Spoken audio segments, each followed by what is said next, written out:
For the most realistic steering system available on the market, look no further than Sim Steering from Leo Bodnar.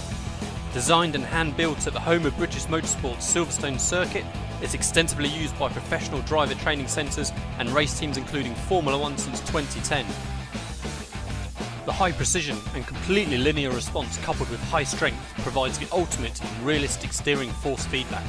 Visit simsteering.com. Take your hobby to the next level with a quality racing rig that works great with a PS3, Xbox 360, and a PC. The GT Omega Racing Simulator is compatible with a wide range of steering wheels including Logitech, Fanatec, Thrustmaster, and more. The GT Omega is available now worldwide by going to www.gtomegaracing.com. Welcome to Apex Racing TV and the Skip Barber 2K Cup. This is round 11. We are broadcasting live from Sonoma Raceway. My name is Lee Thompson, and joining me on Double GT again this week is Alex Simpson. Good evening, Alex. Evening, Lee. Hello, everybody. Looking forward to another stonking race from these Skippy drivers. We are 5 minutes into qualifying, halfway through. They've got their 3 laps of single car qualifying to put in their grid time. Currently we have a familiar face of Sebastian Job at the standings, but Alex, currently separating the top 3, we have 1,000ths of a second between first and second, and another 3,000ths then between second and third. Do you want it any closer? Yeah, why not?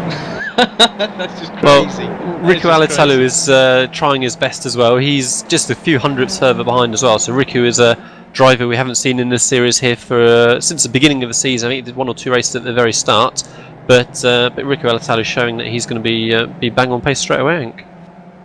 That Ricardo just went a tiny little bit quicker as well, but we're still only talking hundredths of seconds. I mean, this is pretty crazy to me. I mean, this is quite a long lap, so they're running, what, 1 minute 46 at the minute, so it's not exactly like they're having a short little sprint. I would call Sonoma quite a technical track, Alex. You know, there's lots of elevation changes, lots of different radiuses of corner, you know, high and low and medium speed corners. It's not what I would call like a Watkins Glen. It's not an easy track maybe to get your lines on. No, not at all. Yeah, actually, I'm pretty gobsmacked to see the guys this close. I mean, just looking down the rest of qualifying as well, times are all very close. Lots of little packs as well. So I think we're going to see a lot of individual battles going on today.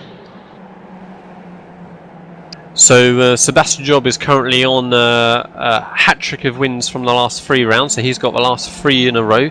He's going to have a tough job ahead of him, it looks like, to try and get his 4th on a trot and his 7th win for the season to cement his place at the top of the championship standings.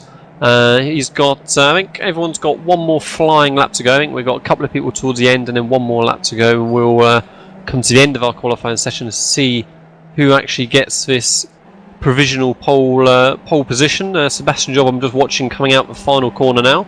We'll see if he improves on his first lap that he attempted.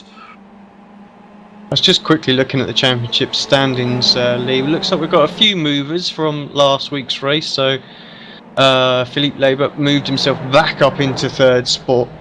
Bart Delat up to 5th as well. Matt Defoe broke himself back into the top 10 with 164 points in 8th, and Duncan Coppage as well, also back into the top 10. So a few faces returning into that top 10 that we've seen already this season even.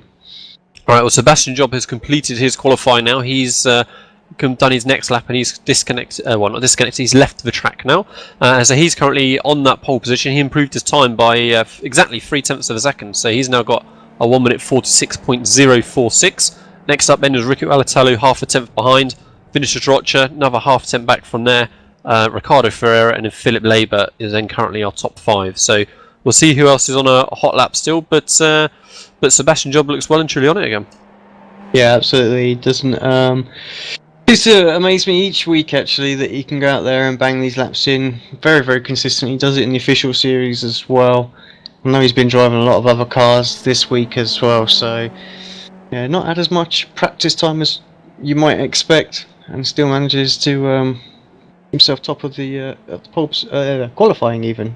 I'll get my teeth put back in a moment. Yeah, I mean, we try not to focus on Seb too much if we possibly can. He's a team member of ours after all, but I guess a lot of people, Alex, might not realise his age as well. He's what, 13, 14 is he? He's got extremely mature head on his shoulders. Yeah, I'm pretty sure he's 14 years old now, so yeah, crazy quick.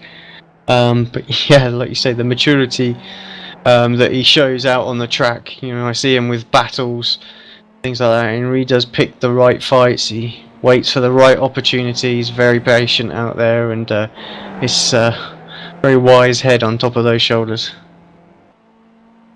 Right, so just waiting for the last couple of drivers now to complete their final lap. I'm just watching Paul Grillo peel into the pit lane, so he is all done for the session. Dan Nygaard just crosses the line. He improves in time and position, and unless Dan Nygaard has another hot lap to go, then I think that's going to be qualifying done. Dan Nygaard does come to a halt, so we can confirm the grid standings then for this round 11 here of the Skip Barber 2K Cup from Sonoma Raceway. So congratulations for yet another pole position then for Sebastian Job, who we were just talking about there. He did finish up with about 1 minute 46.046, returning Rico Alatalu, then finishes just a half a tenth behind in second, with Vinicius Rocha then in third. Ricardo Ferreira is in fourth, with Philip Laber then in fifth. Bart Delat is in sixth, with Paul F. Grillo in seventh. That's one of Paul's strongest qualifying results, I think, since he joined the series sort of halfway through the season. A new name for us in the series then is Dario Frattini, so he's right up there in 8th position, with Graham Carroll then in 9th. We've got Rob Reed in 10th, with Chris McGowan in 11th. Ricardo Ferreira in 12th, with Paul Clapp in 13th. Christopher Kroom in 14th and Enzo Cantor in 15th. We've got Clark Williams in 16th and Clive Armstrong in 17th. Kartik Pai in 18th and Dan Nygaard, who we saw just improve on his last lap there in 19th. Brendan O'Brien in 20th with Alex Dixon 21st. George Wiseman in 22nd. Bit of a disappointing qualifying for George, and for the next car I'd say Hai Vai as well in 23rd, with Frank Castillo then in 24th. There are other names in the session, but the 24th position was the last car to put in a time, so we'll see if anyone else lines up on the grid as well. Yeah, drivers just making their way to the grid now. Tricky first couple of corners, that sweep in left-hander into that very, very tight right. It's very easy to overcook it in there, so we'll watch out for that, and then pretty similar for the next couple of corners as well. Over that crest is going to be tricky as well, so we could have an exciting first lap here. Right, so we're just waiting now for the time to tick down. Looks like we've got pretty much every car sat on the grid lined up, facing this uphill run into turn 2. As Alex has just told us, we've got Sebastian Job and Rico Alatalu on the front row. Rico Alatalu is kind of the inside line for what is turn 1, but then the outside for turn 2. So we'll look forward as now the revs build for round 11 of the Skip Barber 2K Cup.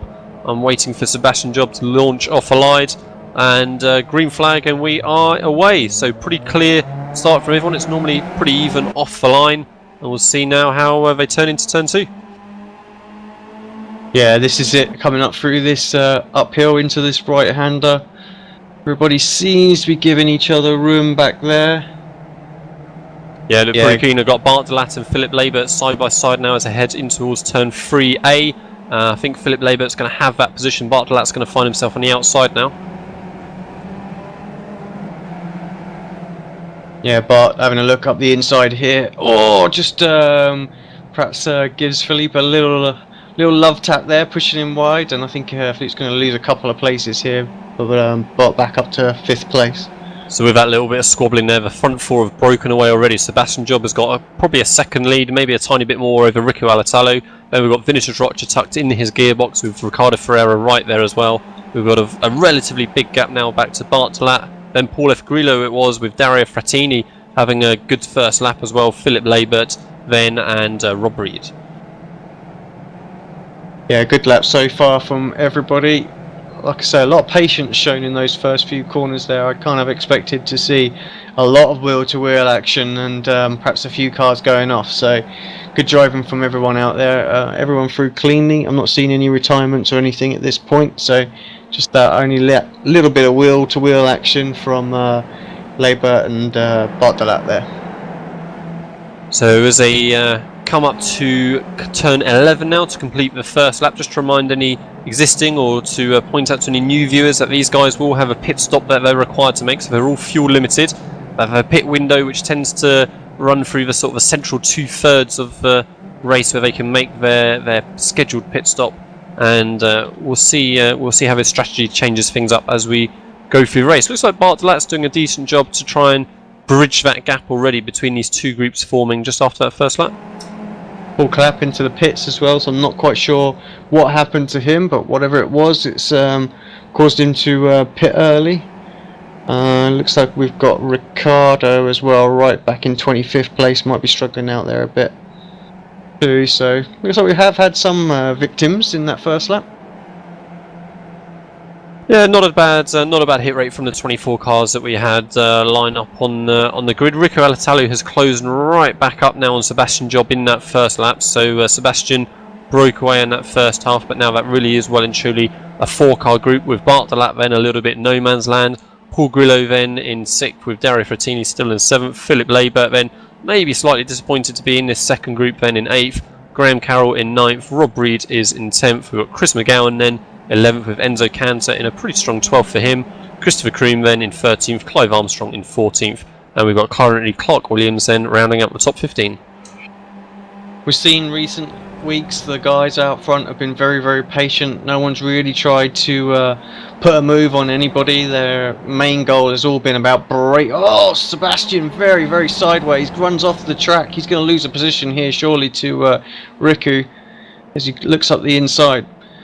What I was about to say is obviously this is the return of Riku, and I dare say he probably won't be as patient as we've seen Rocha in recent weeks, and that's the kind of thing that Bart Delat needs. So Sebastian comes straight back at him, Alex. Sorry, Alex. As we go over the start finish line, Sebastian Job comes back on Rico Alatali, has the inside for turn 1, has the momentum then coming into turn 2, and Rico Alatali doesn't fight too hard. But Sebastian Job has recovered for now from that little error at the end of the lap. So, as you said, Rico Alatalo hasn't got a championship or anything to have to be thinking about. He can afford to get himself about a bit and to put those risks in when he feels it's needed, maybe. Yeah, and just to confirm my point, Bart Delat closed in half a second just in those few corners there as well. So he's close to picking up the draft, a little bit more battling, and he's going to catch this pack, I think, and we're going to end up with a little 5-car train here.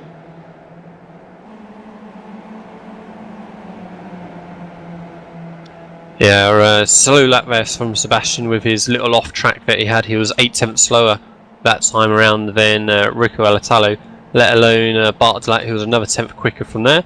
As they go through that double apex turn 7 there, slightly different lines it looks like from the lead 4 cars as perhaps they go for a quick entry, slow entry, or quick exit, a fast exit, depending on the driver. So you have quite a long run coming out of turn 7, but it's pretty flat all the way to turn 10, I would imagine, in these cars, but very twisty, not the opportunity really for any overtakes down that section. Yeah, Ricky gets a little sideways as well, going through that fast right-hander. Not quite as bad as Sebastian last lap. Roger decides probably best just to sit behind him. We know that he's played that very patient game with Sebastian 3 or 4 times this season, so his championship is still very much alive. He won't risk anything at this point. And Seb just puts the fastest lap of the race in, this time with a 1:46.1. Yeah, watching him as a head up turn 2 there. There's lots of raised curbs in this track where these little single-seater cars got to be a little bit careful and get unsettled quite easily, especially with the elevation changes that we've got at a track like Sonoma here. I mean, what are your thoughts on the track, Alex? It's a track that maybe, to be fair, I haven't been able to explore in different cars. I think maybe the F1 car is about it, and it really wasn't suited for it. How have you found Sonoma before? I'm thinking actually. I think I've only drove it in the F1 car as well. But actually, I don't mind the track. I mean, obviously it's quite short, and in that type of car, overtaking is near impossible. But actually, the layout is quite unique, really technical, but great once you get into a bit of a rhythm with it. So finding a setup can be a little tricky. It is a bit bumpy out there, and curbs are quite high, so the guys might have had to compromise the setup to deal with that just a little bit. I think there's the odd landmine kicking around, but I don't think these skip barbers will be affected too much by them. So unfortunately, I think that's the reason why we don't see it on more schedules throughout the season. Just those few little issues that keep cropping up with these landmines. Right, back in 11th position, we got a nice little train gathering behind Enzo Cantor. So 11th is Enzo Cantor, almost alongside him there was Christopher Kroom as they headed through turn 9 in 12th. He's going to have Clive Armstrong looking to go up inside of him now as they head towards turn 11. So Clive Armstrong looks to move into 12th, just about gets the car slowed down enough. So that relegates Christopher now down into 13th. We've got Clark Williams then in 14th with Carsick Pine 15th, George Wiseman 16th, Brendan O'Brien 17th, Dan Nygaard, and then Hyo Vai, and that's a real train of cars there, running all the way from 19th up to 11th. Yeah, great battle. I thought this is pretty much what we were going to see today. Lots of different little pockets of packs out there. Seems to be the case.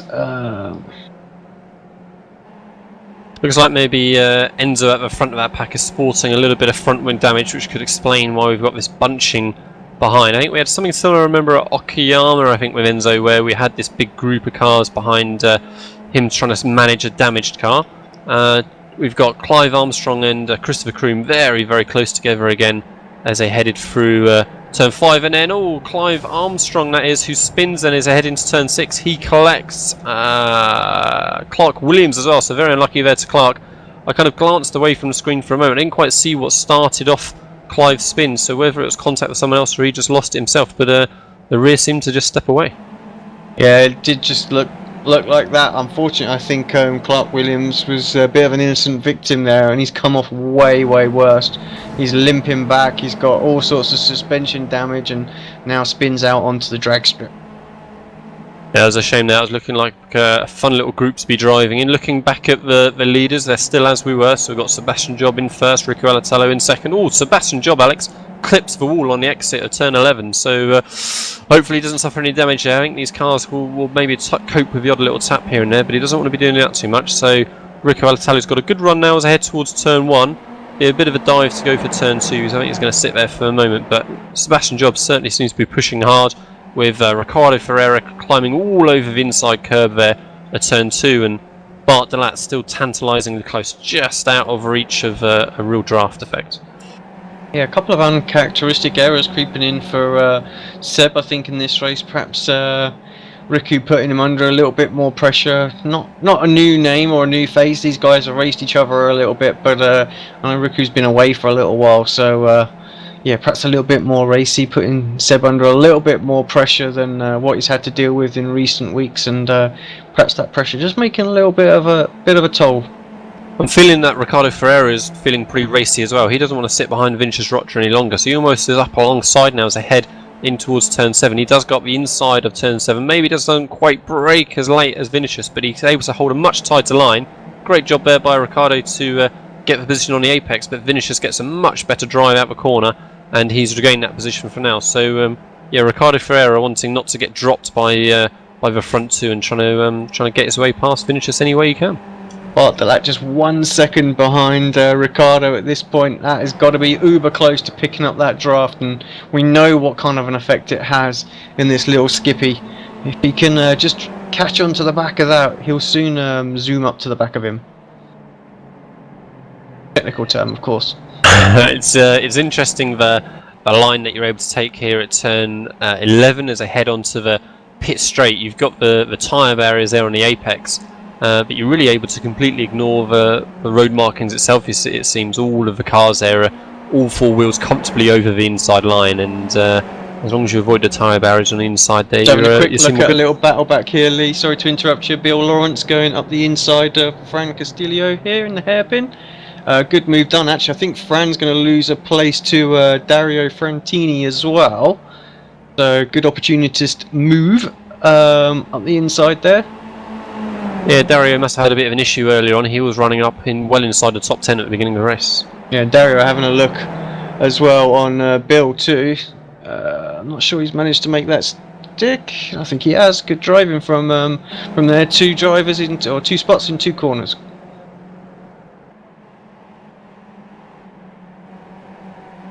So looking back up the field slightly more, we've still got a little nice group of 5 cars with Kartik Pai, George Wiseman, Brendan O'Brien, Dan Nygaard and Hoyo Vai running from 12th to 17th. Looks like Enzo Cantor has managed just to keep a little bit of a gap to those guys for now after the incident with Clive Armstrong earlier on. So Christopher Kroom looks to go up the inside of turn 7, but nothing doing this time by. I'm still seeing Philip Labour bottled up behind Graham Carroll as well. So they're running now in 7th and 8th, just with Rob Reed very close behind. So Philip just not quite as comfortable here at Sonoma as maybe it has been the rest of the week. Paul Grillo is a bit in no man's land, all on his own in 6th. And now Bart Delat is well and truly on the back of Ricardo Ferreira. And Ricardo has had a bit of an issue at some point on that lap. He's dropped off the back now of Vinicius Rocha. So that's a 3-car group now at the front with a little pairing of Ferreira and Bart Delat ahead. Yeah, 1.5, 1.6 seconds behind now as they cross the line, so he'll be out of the draft. So just when Bart Delat thought he caught this pack up, unfortunately Ricardo makes a little mistake, and he's got it all to do again, but he needs to find a way past Ricardo as quick as possible. But definitely looks a little bit quicker out there, considering he's not had the draft. He's been able to keep up with these guys pretty easily, I'd have to say. So I think if he can get a move done, then perhaps him and Ricardo can catch up these guys, and actually going for a move now. And it looks like Ricardo's not really fighting it too much, so perhaps a similar mindset.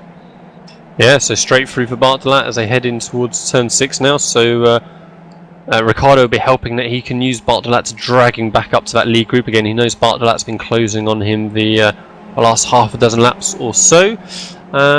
So yes, that looks like that little group now at the front has calmed down a little bit. There's a little bit of spacing between the top 3. Philip Labour's made a position now on Graham Carroll, or are we missing somebody else? But anyway, Philip Labour was in the middle of that pack, I'm sure, and now he's at the front. So Philip Labour up into 7th, Graham Carroll 8th, and Rob Reed in 9th. It might have a problem for Clive Armstrong, not showing him on track at the moment. Yeah, I don't know what that was, unfortunately. Can't seem to jump back to that. Yeah, he has disconnected from the server, presumably having had enough after his little spin a few laps ago. We are about to start lap 9, probably into the pit. Well, we are into the pit window now, where the guys can start thinking about their strategy and whether they want to make an early stop and get out of some traffic, get some clear running. Tend to have fairly long pit windows here in the Skip Barber 2K Cup, so typically a good, the central sort of 2/3 of a race they have to work with. That battle with Kartik Pai, George Wiseman, Brendan O'Brien and Dan Nygaard, Yao Vai there as well. It seems to be hotting up. A couple of moves going into the hairpin just to jump to it.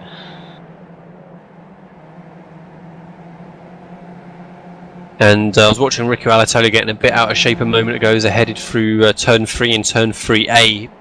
Rear getting out of shape a little bit, and that's meant they've lost himself and Vinicius Rocha have lost a little bit of time now to Sebastian, who's got a bit of breathing space for a moment.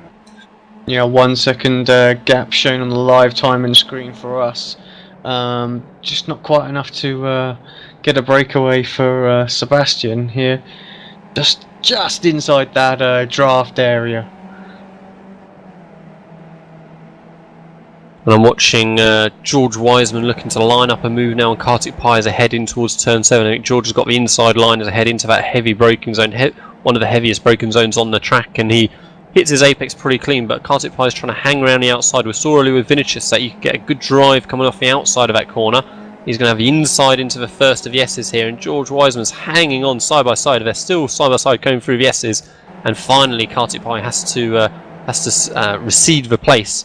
And so a great job by George Wiseman. Took a couple of corners, but he got that position, and Kartik Pai now is going to be having to watch Brendan O'Brien, who's going to be looking to follow suit. Yeah, great move by George there. Definitely had the commitment into that fast left-hander to try and hang it round the outside. He knew that if he could do that... Ooh, contact behind, sorry Alex. So just behind those cars, so that is going to be Dan Nygaard and Hoyo Vai. I think they just made contact entering the braking zone. They may have even just caught Brendan O'Brien as well, I think. And just a bit of a concertina effect into that turn 11, into that hairpin. So hopefully they escape without too much damage. Yeah, I can't really see anything much, not even any wing damage on the car, so just a tiny little rub there, I think. Actually, maybe Dan Nygaard with a tiny little bit of front wing damage there, so we know the skippies are not affected too greatly by that, just a very minor amount. So Christopher Kroom still hot on the heels of Enzo Cantor. I'm surprised he hasn't put a move on Enzo. He's been following him pretty closely for last 3 or 4 laps. Yeah, it just feels like we're entering this sort of middle phase of the race now, where things generally tend to settle down a little bit as everybody waits for their strategy to play out after the pit stops, and then consider going a bit more banzai again in the last laps. I just saw Vinicius Rocha. He's obviously pushing hard, so he just ran ever so slightly wide as he came through turn 8A, getting well and truly onto the gravel. And Sebastian Job, first car into pit lane. So Rico Alatello takes over the lead. Vinicius Rocha is still on track as well. I'm not seeing any of the other leaders pitting yet. So we've got Bart Delat continuing through, Ricardo Ferreira, and we've got Paul Grillo, Philip Labour. Next car into the pits is Rob Breed, who pits from 9th position. Sebastian Job just one of the 2 cars to pit from the top 10. Could be, there's a flurry of cars actually coming in now as well, just behind the Enzo Cantor and Christopher Kroom battle. This we've seen Sebastian do this sort of gamble before. The key thing for him is to not come out in any kind of traffic, really. I mean, he can perhaps get a tiny little bit of draft from someone in front, but he certainly won't want to be held up. As soon as that's the case, then he's going to be in real trouble. Looks like he's going to have a clear track in front of him, actually. So if he feels he's got the pace on these guys, this could be a good strategy call. Probably got about 3 or 4 seconds up ahead of him as well, so maybe in the next 2 or 3 laps those guys will be pitting in. As he gets a little bit out of shape, that's not going to help his cause at all. Yes, that looks like it's going to have worked out pretty well for Sebastian for the immediate future. Yeah, nice big gap he's found himself in. I've cycled back round now to Rico Alatello with Vinicius Rocha right in his gearbox as they head through these fast S's out the back of the circuit through turn 8 and turn 9. We'll see if either of these 2 respond to Sebastian's pit stop the lap before, or if they feel confident that they want to be pushing on until later in the race. Yeah, let's just see if Roger feels like now's the time to go and perhaps get by Riku now that he hasn't got the draft for Sebastian. Either of them going into the pits. Oh, contact! Big misjudgment there from Vinicius. It looked like I was saying he was getting much closer to Riku, and that was far from a little touch like I saw further back in the field a lap ago. That was a real whack on the rear of Riku. So we will see how they survive. I think Vinicius probably is going to be the car to suffer a bit more of that. Yeah, Roger definitely has front wing damage, and Riku rear just looks like it's a little bit twisted up as well. So that's going to cause both drivers some problems there. I don't know whether or not there's the repairs will happen in the pits. Should do. Shouldn't affect them. Should get their fast repair. Yeah. Yeah, it shouldn't affect them too much there.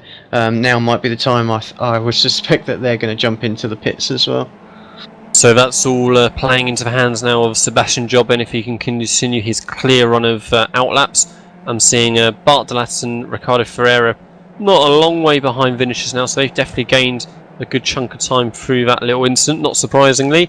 Otherwise then, everyone else is pretty strung out, single car at a time, all the way back until we get to Brendan O'Brien and Dan Nygaard, who are in a little group, but nothing happening at the minute, and really cycling through the whole rest of the track. We're just waiting to see how his pit stops turn out now. Yeah, I think that's what's happened. Basically, those pit stops split the packs apart just at the moment. I think we'll see this tighten back up again in 2 or 3 laps time. Oh, Dan Nygaard just getting a little bit out of shape coming out of a downhill sweeping left-hander there. I think he just dipped his wheel into the dust on the right there. It's very easy to run just a little bit wide there, trying to take as much speed as you can through that exit. Right, and so Rico Alatello, Alex continues again. He's happy he doesn't have significant damage. So Rico Alatello continues on. Vinicius Rocha pits. Bart Delat pits. Ricardo Ferreira continues on by, as does Paul F. Grillo. Graham Carroll also continues by, currently in 6th position, with Chris McGowan then doing the same in 7th. Well, 146.3 Perhaps not that great a lap time for Riku, but not that slow either. So yeah, it's no surprise he's continued on there. But I think just having a comparing that with Sebastian's time as he crossed the line. Yeah, no, not quite. Let's have a look. Yeah, Sebastian's just coming over the line now. Watching to see how he comes out in the pits relation to Vinicius Rocha and Bart Delat, and he's well ahead. So Sebastian Job 5 or more seconds ahead of Vinicius Rocha and Bart Delat. Bart Delat has gained maybe second and a half on Vinicius. Yeah, there's not much difference in the pit stop times. 12.8 seconds stationary for Sebastian. Rocha was 14, well actually 14.8, so that's 2 seconds, and Bart Delat 14.2, so just the 1.4 seconds there. But yeah, so it seems like Sebastian has at least been practicing those pit stop automatic or manual release of the fueling there, and nailed a stop again. Rob Reed 13.7, so yeah, Seb so far quickest one in the pits. Let's hope he's not short fueled. With Riku here at the front not being regular throughout the whole season here in the Skippy, it'll be interesting to see how he can judge his pit stop. He does come into pit lane now right on cue, so we'll see how he manages in comparison to the others. So he backs it into the corner of a pit lane a little bit as well. It looked like Ricardo Ferreira also pits, as does Paul Grillo, as does Graham Carroll. So it looks like everybody now pitting from the top 10. Chris McGowan now is the next car up if he peels into pit lane, and he does as well. So let's just jump over to Sebastian here and keep an eye on Riku. See, he's just got stationary now, so it's going to be quite close, but I have to say I think well, yeah, Riku is right out the end of pit lane, so he gets just to floor it as soon as he comes out of his pit box pretty much. He's still stationary. Sebastian Job coming over line now. It's going to be very, very close, Alex. I think Sebastian's going to have the momentum, but Rico Alatalo just a whisper away, second and a half or so away as they come out of the pit lane exit there. But Sebastian's got a nice little buffer now. Just maybe got clear of that draft effect. Yeah, Riku was 13.7 seconds, so pretty decent stop for him. Fastest stop out there has to go to Paul Grillo, so it wasn't something I think he was aware that he was or the others were doing in recent weeks, but he certainly nailed that this week. Gets the fastest pit stop, so he'll be happy with that, and finds himself not losing any places this week. Looks like Ricardo Ferreira had a slow stop, which I think we've seen him do a good number of times the rest of the season, unfortunately. So he was right up with Riku Alatalo, and certainly not far behind as they came in, and he's a long way back now. He's under pressure from Philip Labour, who has been really driving in a different race before the pit stop, so not worked out at all for Ricardo Ferreira there. Yeah, I wonder if Ricardo actually knows that drivers are doing this, because week after week he's fighting the top 3-4 places always before the pits, and then just loses a bucket load of time in the pit stops. It can only be that he's not aborting that fueling. I didn't see any kind of penalty issued or stop and hold as it is. So yeah, perhaps something he just needs to take note of, and yeah, watch the broadcast back, Ricardo. We're giving you the clues. So it looks like our battle at the front for now is going to be between Vinicius Rocha and Bart Delat, as they are about to cross over the line in 3rd and 4th position. So good drive here from Bart Delat, recovering from just being in that second pack at the beginning of the race in those opening laps. Philip Labour is looking to pressurise Ricardo Ferreira. He's looking to get into his slipstream now as they head through turn 1. He's maybe shaping up to try and go round into that inside line into turn 2, but nothing doing for now. He has to tuck back into his racing lines. So you've got Vinicius Rocha and Bart Delat. We've got Ricardo Ferreira and Philip Labour to be watching, and then I'm scrolling, and then we've got a nice little group then back to 13th, 14th position. So Dan Nygaard, Dario Frattini recovering from his issue earlier on. In fact, Dario looks to go up inside of turn 1, but no space there for this lap. So yeah, Frattini, and then we've got Brendan O'Brien right there as well. Christopher Kroom not much further back, so he's lost just a position or two Dario to the cars around. around. Move on Nygaard there as well. Looks like Nygaard just got very sloppy, slow exit out of what is turn 2, the right uphill right-hander, and yeah, it was just a bit of a sit and duck before he reached turn 3. And it looks like Enzo Cantor maybe lost out a little bit in the pit stops as well. He was way ahead of his pack, a good way down the road, but he should be battling for 11th position with George Wiseman, who he was racing with at the beginning. But yeah, he's all the way down in 17th now. Yeah, 21.4 second stop, so very, very similar to, actually it's an identical length of stop to Ricciardo, so it looks like that's the kind of length of time that you have in the box if you don't hit the button. Right, so the guys are just about to begin lap 16 now of 23, so we're a good 2/3 of the way through this race. Still Vinicius Rocha's got the edge currently over Bartlett for that final podium spot. 3 or 4 car lengths between the two of them, and looking back for Ferreira and Philip Labour as well, pretty similar there. We've got 3-4 car lengths between them as they cross over the start-finish line as well. Paul Grillo been pretty much in no man's land all race. Unfortunately lost the tail of the leaders on that first lap, where Bartlett and Fleet had that little battle. They've never really been able to recover and catch onto the tail and pick up the draft, so I certainly want to see what he can do in one of these closing rounds, because we know how quick he is in this car, and I think if he can tag onto the draft like some of the others do, he could definitely put up a bit of a fight. And so back in 13th position, Dario Frattini is still the car leading this little group. He's just trying to pull a little bit of space now on Dan Nygaard, but he's got Brendan O'Brien for company, who also got Christopher Kroom, who's gained a good chunk of time on these cars since the last time by. So I think Christopher Kroom is a car on a move now. I think he's going to be lining up Brendan for a move into that heavy braker zone into turn 7. He takes a much tighter line through turn 6, but whether that's going to get him the drive off the corner that he's looking for as they head now on this little short run in towards turn 7. He is a close, so Brendan O'Brien has to defend. Christopher Kroom positions himself on the outside, heavy on the braking, but isn't able to get up alongside. Might try to cut back a little bit, but he gets a slightly tighter line on the exit. Yeah, good exit, but nothing doing. Brendan O'Brien holds that position now. Christopher Kroom still in 16th. Yeah, just on board with Chris through the S's here. Not quite flat out as we perhaps thought it would be. Just a little left through this very, very tricky right-hander here. Closes a little bit with the draft. Looks like Brendan feels the need just to go a little bit defensive into the hairpin.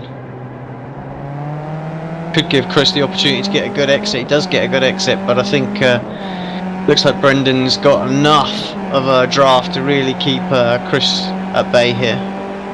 So last time by, Alex, Sebastian Job was the slowest car of the top 6. So Rico Elitalu gained almost 4/10 of a second on him, and Vinicius Rocha and Bartlett gained half a second. So yeah, they're a bit strung out at the minute, but we'll maybe keep half an eye on the lap times, and we may find this group closing back together again as we head to these closing laps.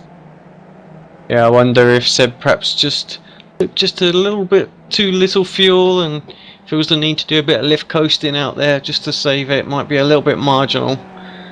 146.5 is pretty slow. They've been lapping low 46s through most of the race, so let's keep an eye on that one, see how it develops. And I'm watching to see how the little squabble between Ricardo Ferreira and Philip Labour develops as well. So Philip Labour's still right in his gearbox. He looks pretty quick through those fast S's in the second half of the circuit. He seemed to close a little bit as Ferreira on's very, very wide out onto the gravel, but not enough for Philippe to capitalise in as they head into to the hairpin at turn 11. So Sebastian that time pretty much matched the lap time of Riku, but who was looking very, very quick as Vinicius Rocha and Bartlett. They were the only 2 cars there in the 45s, so they are really pushing hard at the minute, and they're a good few seconds, 2.5, 3 seconds back from Riku Alitalu, but that's a fair old pace that they're running. Looked like Paul Grillo had a little bit of an issue that time, but he was a 47 flat, so yeah, a good second and the more slower that time by. Yeah, he's got 6.5 seconds buffer to Ricardo and Philippe, so a little bit slow, but nothing to worry about. I think with 6 laps to go, he's just perhaps easing it off and bringing it home. I have to say, Riku's getting very, very close. 1.1 seconds according to my live timing screen now, so any moment now, and he's going to be in that draft. And I think Seb's going to come under a little bit of pressure. He really needs to put the pedal to the metal and try and build this gap back up. Otherwise, it's going to be a pretty uncomfortable last few laps for him. Yeah, it'll be interesting to see what the lap time is again for Sebastian as they come to complete this lap now. Just a fraction wide for Seb, just kicks up a little bit of dust on the exit of turn 10 into this heavy braking zone. Then for turn 11, a hairpin and onto the pit straight. So we'll just wait for him to come over the line. Say Riku looks visibly closer this time by. I think you're right, Alex. He's gained a little bit of time again. So that time by 46.3 for Sebastian and a 45.8 for Riku. So half a second quicker that time by. Vinicius and Bartlat almost managed to match Riku, but not quite. Yeah, I'm just on board with Bartlat here. Got a great exit. That corner there, both drivers taking a lot of curb. This little Skippy seems to take them pretty comfortably actually, so I'm not sure they've had to compromise their set too much for that. Just 0.8 seconds now is the gap. Riku's behind, so this little charge.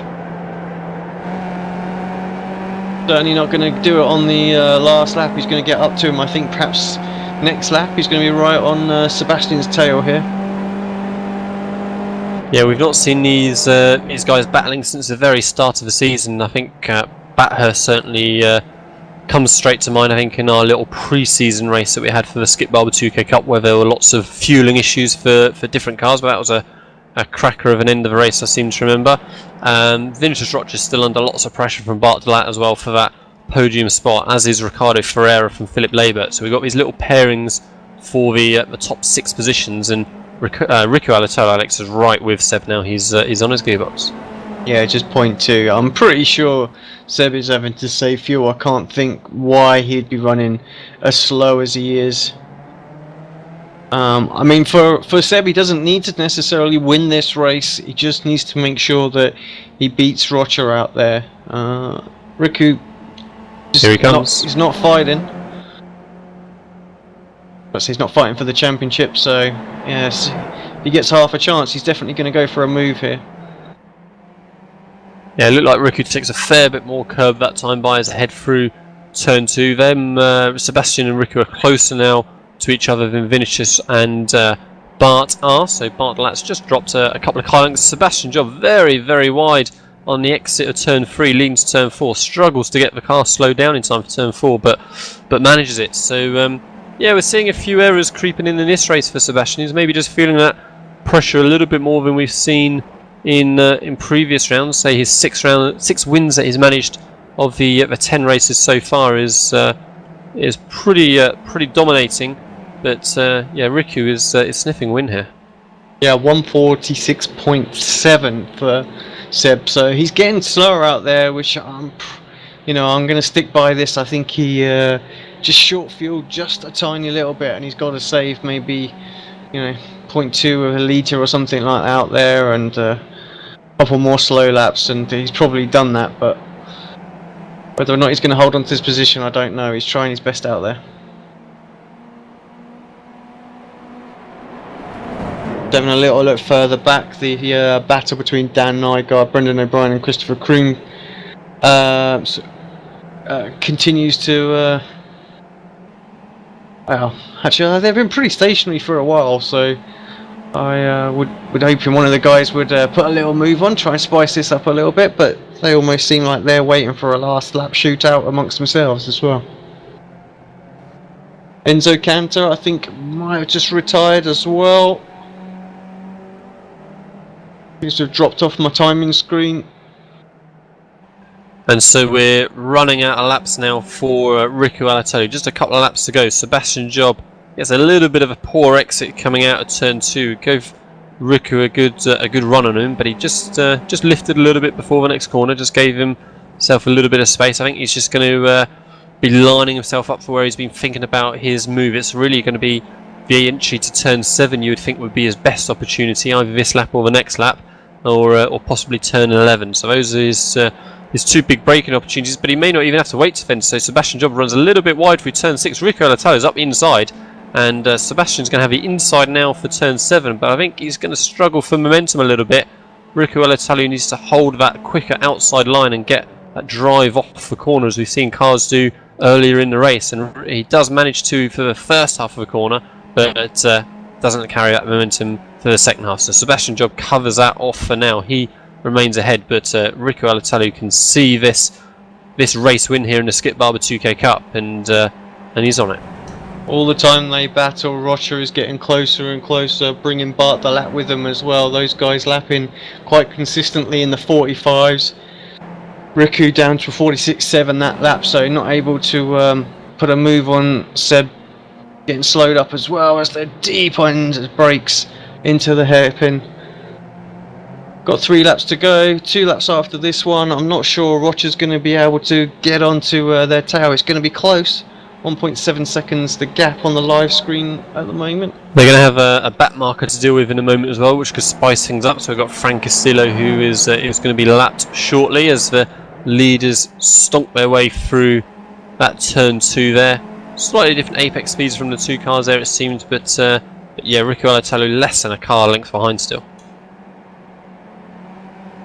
Yeah, time's not really picking up at all for Seb. Sorry, Alex. Just as I scroll back down the screen, I see Philip Labour have a big half spin into turn 2, that'll be, and he's lost a position now to Rob Reed, so he's going to be down into 8th, and that's taken the pressure off now for Ricardo Ferreira. Yeah, Rocha 1.6 seconds behind. He's getting closer. Here comes Riku Alex. Riku Alatalo looks to go up the outside again of turn 7. He got a great exit out of turn 6. He was a long way back initially, but got up alongside. He brakes early, tries to, it didn't quite work, tried to cut back on the inside of Sebastian. Looked like there was a little bit of contact between the two of them, my wide camera angle, but Sebastian Job still in P1 for now, Riku Alatalo P2. I'm seeing the next 2 getting closer and closer still as well. Yeah, but I think he's trying to play a patient game as well. Just wait, see if Rocha can get up towards these guys. I can't even say it. Riku Alatalo goes around the outside of Sebastian Job through turn 10. So Sebastian Job tries to brake deep and hard round the outside. He's going to try to cut back now on Riku as well, but I think he's going to struggle to get the drive out of the corner. We're going to have to bring a replay of that at some point. Amazing move by Riku. I think Sebastian just struggled a little bit through the S's, and Riku saw his chance, and to hold that outside line through turn 10 there was pretty impressive. Sebastian Job's not giving up on this. He's looking to come back at him as they head towards turn 2. They're side by side going up the hill, but Sebastian's got the outside. He's going to have to try and cut back again. A little bit of contact, it looked like, between the two of them. We've got a 4-car group, Alex. Vishnu Rocha is right up with Sebastian now.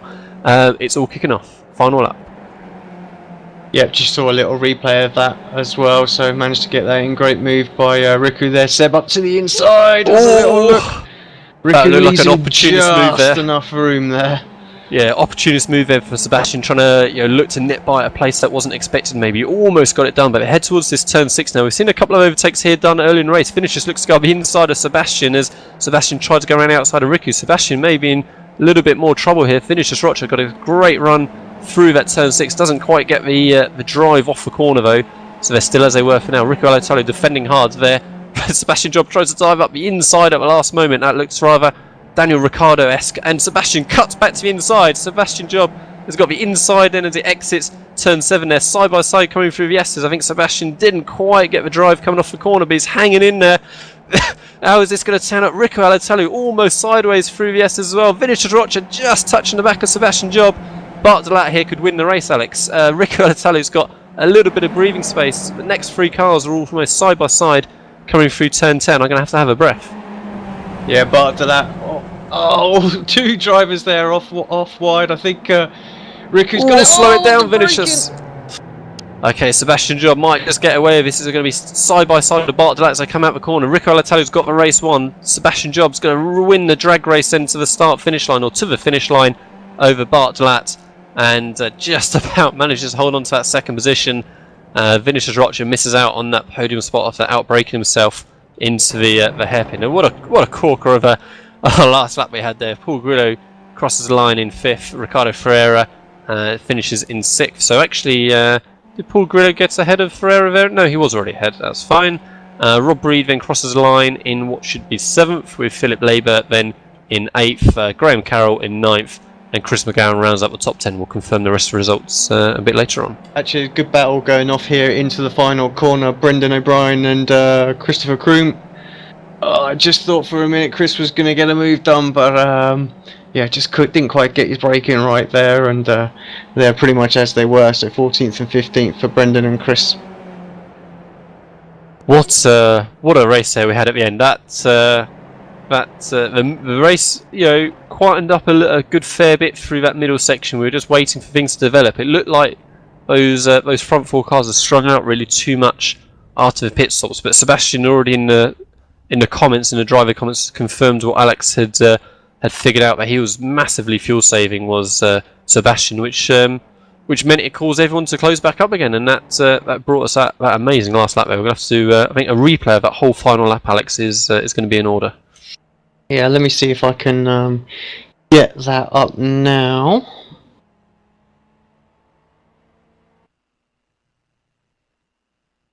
So I think whilst you cue that up, Alex, you just interrupt me once you've got that done, and you can talk everyone through what you see. Let's have a look at the rest of the standings. So I got up to the top 10, didn't I? I got to Chris McGowan. 11th was Dario Frattini with Kartik Paivan in 12th. Dan Nygaard in 13th with Brendan O'Brien in 14th. He just about held off Christopher Kroom as we were watching at the end there in 15th. Ricardo Ferreira was in 16th with Bill Lawrence in 17th. Alex Dix in 18th. George Wiseman was the last car on the lead lap in 19th. Then we've got Frank Castillo, who was the last running car, I believe, in 20th. That gave us 5 retirements. Yeah, we've got this replay up now. Let's let me just quickly, for a second, pause that just while I get everything organised. I think we'll jump on board with Roger. Actually, he looked like he was in a very good viewpoint of that as we're going down this long left-hander right now. You can see he just didn't quite get a run to get alongside, and then Seb got a little bit of draft on Riku as well, and Riku had to go really defensive and just got his braking wrong, which let Seb up the inside. I thought for a moment Seb had got that done there as well, but Riku just had slightly better drive off the corner. Both drivers sideways in front of us here as well. Roger so close to Sebastian's wheel, dipping his left-hand side wheels there onto the gravel as well. So he really wanted to try and get this move done, and then of course you've got Bart out the inside, and he drifts out wide, keeps in it on the gas. You can just tell on board there he doesn't lift out of it at all. Has a dive up the inside to see if he can get Seb, but just can't quite get it slowed down in time. But yeah, great driving from all three, and Bart almost was second place there as well. Just that would have been pretty exciting to watch from him as well. So yeah, what a great show those guys put on there for that last lap. So congratulations to Riku winning his first race in his return to the series. Sebastian Job then in that second position, and another podium spot for Bartelat. Bartelat's had a good strong second half to the season, even if the last maybe 2 or 3 races haven't quite gone as strong as he could have. He was maybe a bit more midfield at the beginning of the season, and has definitely found that pace to get himself right up there with these top guys. I think the only name you look in there that you'd maybe expect to be on their pace a little bit more is maybe Philip Labour. He's looked like he's just been struggling just slightly more as he's continued through the season. And the only thing letting Ricardo Ferreira down, as we've been saying, Alex, are those pit stops. Otherwise, he can be right up there still as well. Yeah, I think so. He seemed to really, well, it was about just under 10 seconds I think he lost. So, in fact, he's 5 seconds behind, additional 5 seconds behind at the end of the race. tells me that with that draft he'd have been there or thereabouts and really involved in that last lap battle. So I hope it's something that he perhaps figures out for the next couple of races, because I'd like to see him have a good shout at trying to win a race too. Right, so it looks like we have Philip Leibert coming to join us for his weekly interview. We'll see how he feels about his 8th position finish. Good evening, Philippe. It looked like a pretty entertaining race from your point of view. It looked like you had battles through pretty much the whole race, it seemed. Yeah, it was pretty eventful. I didn't really like the outcome, but it all started going wrong at lap 1 when Bart started attacking the first few corners, and I thought that wasn't a very good idea because on cold tires on this track it's very tricky to get through the first few corners, and he touched me. That was unintentional, that just happened, but yeah, after that I got mixed up in a lot of close battles that didn't always end well. Yeah, and it looked like you were hounding Ricardo Ferreira for a good amount of time at the end of the race after the pit stops, but then you just had that awkward little half spin there running up towards turn 2. Yeah, I thought. Well, I knew where he was slower at the exit of the last quick right-hander before the hairpin, so I was waiting for him to make that little mistake, and I knew if I pressured him he would run wide at some point, so he did, but he was too close and he re-attacked, and I was on the outside line, and well, I just lost it. I had a bad line through that corner, and yes, that's what what happened. And so we've seen a cork of a race from the guys at the front. There's a pretty exciting last lap to go back and watch when you get a chance. These guys at the front just seem to have taken an extra step, maybe through the last 4 or 5 races or so. Philippe, I mean, do you think sort of track preferences? Do you think sort of maybe not having the runner tracks that you liked, or have they found something somewhere? Oh, I just lack talent. I'm just not too slow for them. At the start of the season I thought I had a chance, but I have to admit that they are way too quick. So best I can hope for is 3rd place in the championship, but that's not going to be easy because Ferreira scored more points than me today. So yeah, it is what it is.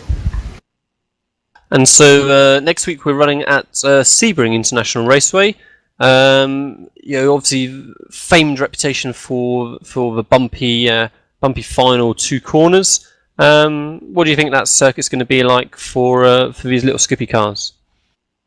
Well, I don't know because I've never driven that track before, so it will be or this evening maybe will be the first time I'm going to try it. I've heard great things about it. I also heard bad things about it, but yeah, I'm just hoping for the best and hoping for a miracle that I can regain my 3rd position in the championship.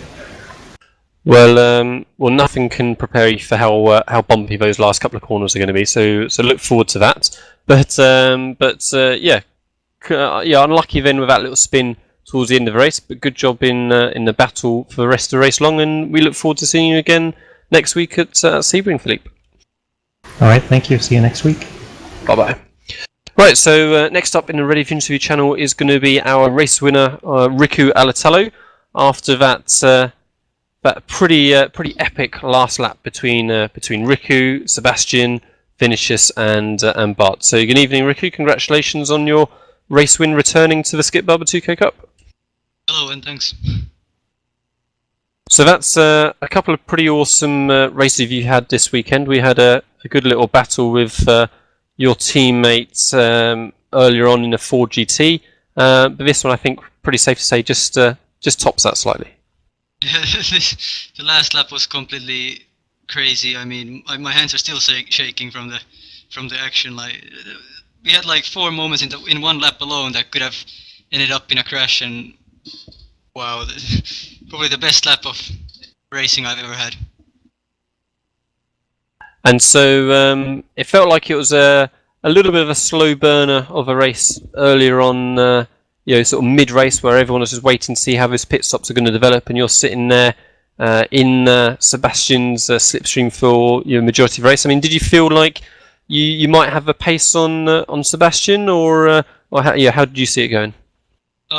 Actually, no. I've been quite a bit off pace on this track. Actually, I was my best race lap time before this race was 0.0, and Seb was doing 0.8, so I was like 2/10 off pace. So I wasn't really too hopeful, since this track is also not a drafting track where you can really easily stay behind.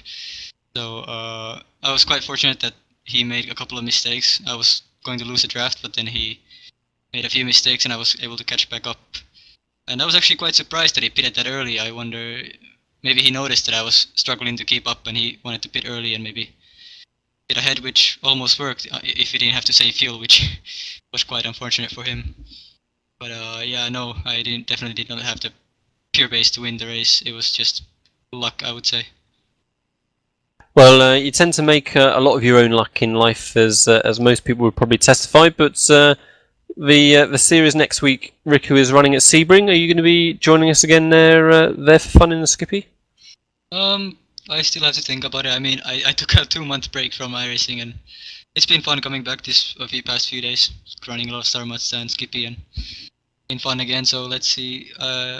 I'll see what it's like. If I like the track, yeah, sure, I'll race. But it seems like another draft lock track, so maybe not as exciting as this week. I mean, for spectators, yeah, but for driving, in terms of driving, now it probably not as exciting. So I don't know. We'll see.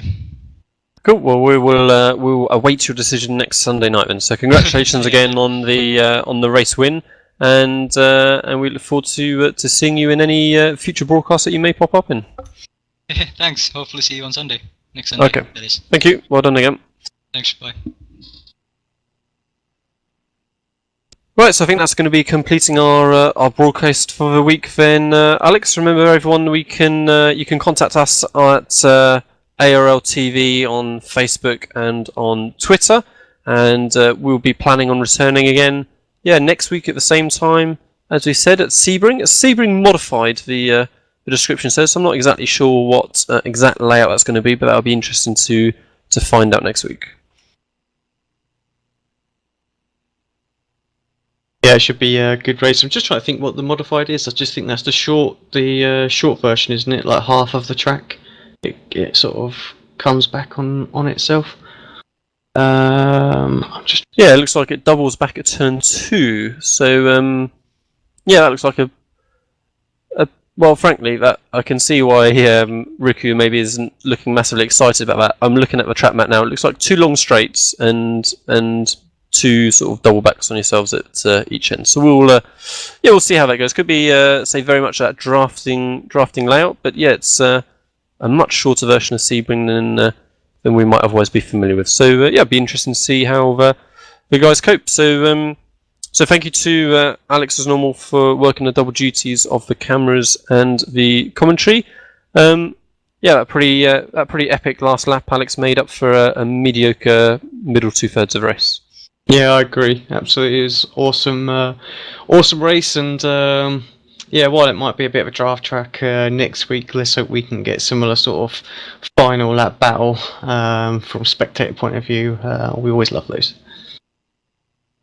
Good, right. Well, thank you to everyone again, and we shall see you all next week at Sebring. Thank you.